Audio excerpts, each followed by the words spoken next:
یہ لوگ جنہوں نے شعیب کی تکذیب کی تھی ایسے برباد ہوئے تھے کہ گویا وہ ان میں کبھی آباد ہی نہیں ہوئے تھے۔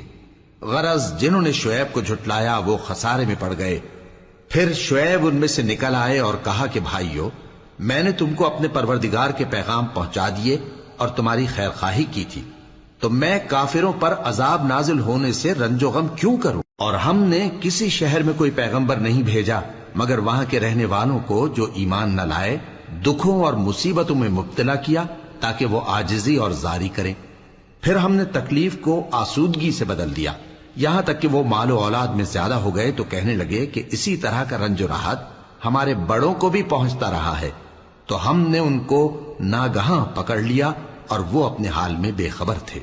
اور اگر ان بستیوں کے لوگ ایمان لے آتے اور پرہیزگار ہو جاتے تو ہم ان پر آسمان اور زمین کی برکات کے دروازے کھول دیتے، مگر انہوں نے تو تکذیب کی، سو ان کے اعمال کی سزا میں ہم نے ان کو پکڑ لیا۔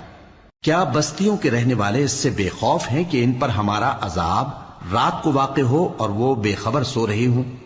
اور کیا اہل شہر اس سے نڈر ہیں کہ ان پر ہمارا عذاب دن چڑھے آ نازل ہو اور وہ کھیل رہے ہوں؟ کیا یہ لوگ اللہ کے داؤں کا ڈر نہیں رکھتے؟ سن لو کہ اللہ کے داؤں سے وہی لوگ نڈر ہوتے ہیں جو خسارہ پانے والے ہیں۔